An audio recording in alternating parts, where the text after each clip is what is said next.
How's it going, everyone? Daniel Rodriguez here, aka Big D. It's time to review Fargo Season 2, the premiere, Episode 1, titled Waiting for Dutch. It's a spoiler review. If you have not seen the episode, go to fx.com/Fargo. Watch the full episode there, guys. Real quick, I just want to get into this, that I love Fargo Season 1.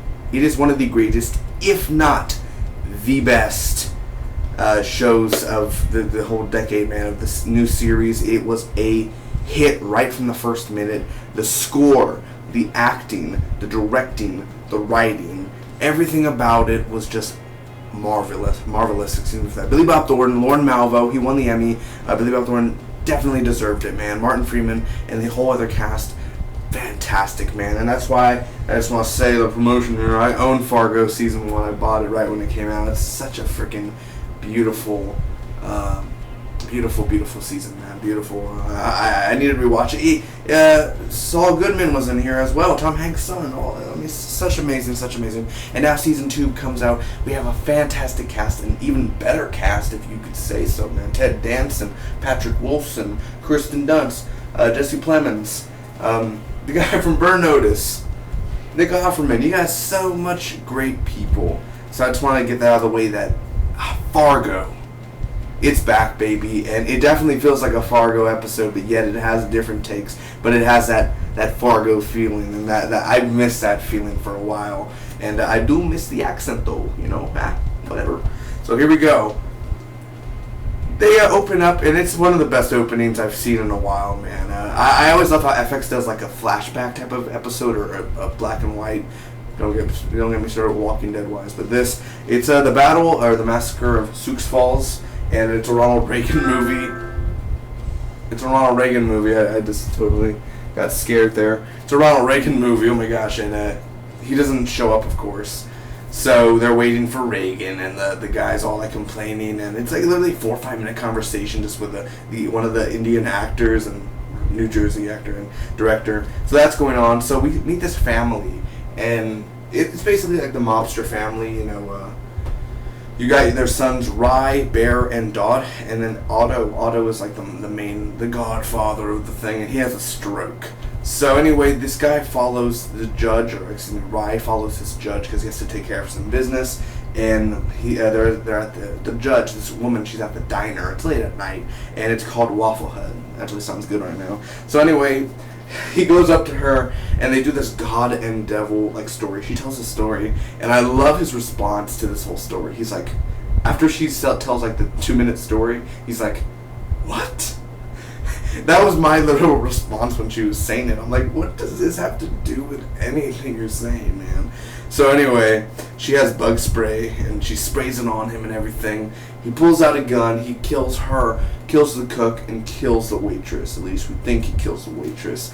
So the waitress tries to escape. Once he takes some money, he shoots her right in the head. Headshot. She's dead on the ground, man. It sucks. And it's intense, man. That's that Fargo feeling. Like Lauren Malvo, he would have done it right. He would have just boom, boom, boom. But the guy's a little rusty, but still, this guy. Anyway, he sees a UFO. At least I think it's a UFO. It may just be high on drugs, but it looked like a UFO to me, man. And I'm like, is this turning into the X-Files? Is this the X-Files now? The truth is out there, man. It's right there. I was like, dude, God, UFO, man. So he's hit by a car. Next, we see Lou. Lou is Lou Salverson, played by Patrick Wilson. He's reading a book. It says ejaculation today. He's like, oh, very interesting book we're reading. It sounds like, no. What kind of book says that? Anyway, so he's at the diner and he's investigating because he got the call. Hank arrives, which is his wife's dad. And it's Ted Danson. Hey, it's Ted Danson, man. So the diner, they were saying dinner is at 6, like on Sunday or something. Like, come, I'll bring my shield of armor because the wife burned stuff. So that's it, man. They see a shoe. He's like, is that a shoe? And they just investigate it, and that's like their part. Then we meet Ed, who is played by Jesse Plemons. Okay, then. So Ed gets some pork chops because the guy didn't pay for, he never picked it up, so he got some. Lou is with Carl. He's with Carl, Nick Offerman, and he's a very political guy. and he's talking politics and all that stuff. He gets kind of angry about Betsy and chemo. He's like, a girl her age shouldn't have chemo, you know, all that, blah, blah, blah. So, Betsy is Hank's daughter, yeah. Ed and his wife are eating, and he hears this noise in the garage, and it turns out that, well, Ed's wife, which the name is,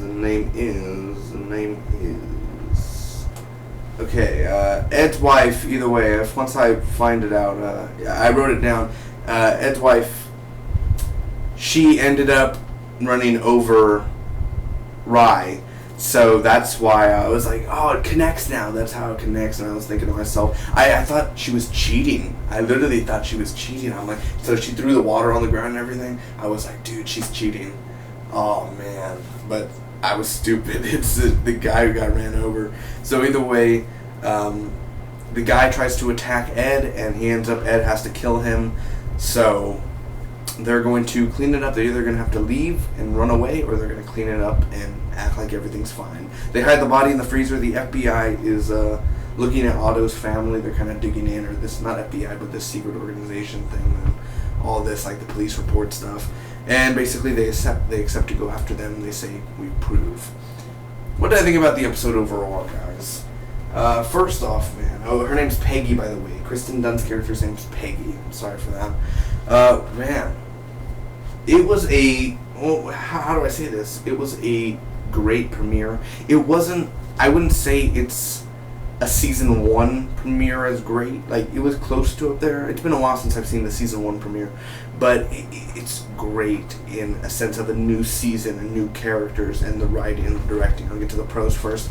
The opening is just amazing, and I could tell people could be like, oh, the opening was stupid, it has nothing to do with the show, but when you look at it this sort of way, and how it opens in the black and white, and how it shows this movie and the Sioux Falls, and just the way that it was all done, and the way it was directed, and the sound, and just that old classic style, and it had the old Fargo theme song, and that's the one thing I have a con with, is that they don't use that theme song in this, only in the beginning. I'm like, I miss that theme song, man.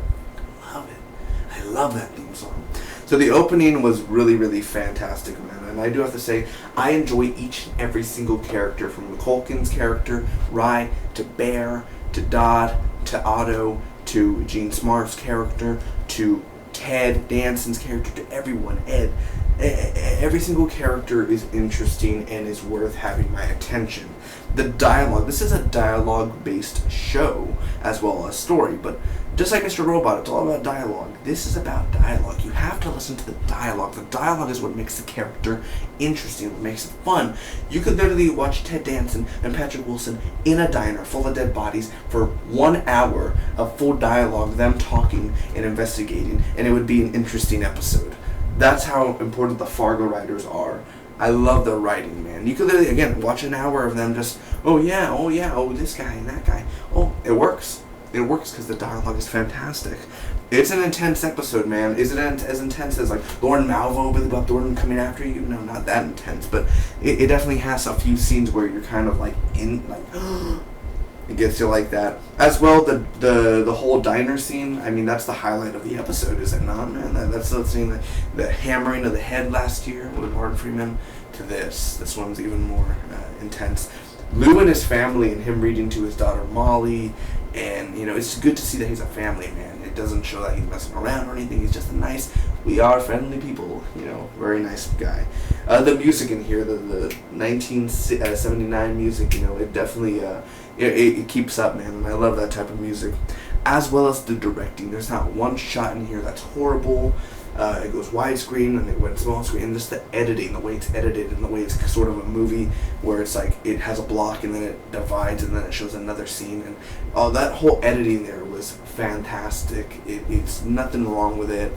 I like how it's a little artistic every now and then, and the accents are spot on. Kristen Dunst is a little, but other than that, I mean, it doesn't ruin the show at all. The accents, I love hearing the accents, because not every day you watch a show and, oh, you know, it has that type of accent, you know, the Canadian, all nice accent, Minnesota, oh, we are friendly people. You know, I love that accent, man. So either way, the scenery and the snow. I miss the snow, dude. I missed it, and the blood-covered snow and everything. It's really great. I just the promos for Fargo are amazing, even though they have nothing to do with the show. The twist and the whole garage of Rye being in there and how bloody he was, dude. That's crazy. As well as how bloody it was, like when the milkshake fell in the diner and the blood was mixing in with it, dude. I mean, you can't get any more crazy and gross than that. And as well as the UFO scene. We're probably never going to hear about that again, but it might as well. Just UFO, right? The only cons I do have to say about this, I didn't like the ending. And I'm not saying the ending of the story is not interesting. I'm not saying that. But to end a season premiere like that, the ending with, them going to go after the family or look into them or liquefaction, whatever they said, that, I just felt like there could have been a better ending to the episode. Just, it's hard to explain, but just another ending could have worked.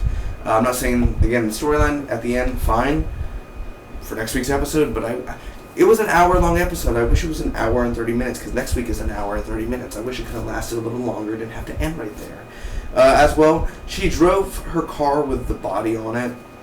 Like, I know she went to the back road, but does she not live in a neighborhood? Does she not pass people's neighborhoods? Does she not pass people? How far away was she from her house? Why don't you put the body in the car instead of leaving it on the... Maybe there's a person driving by at night for some reason. You're going to chance that? Really?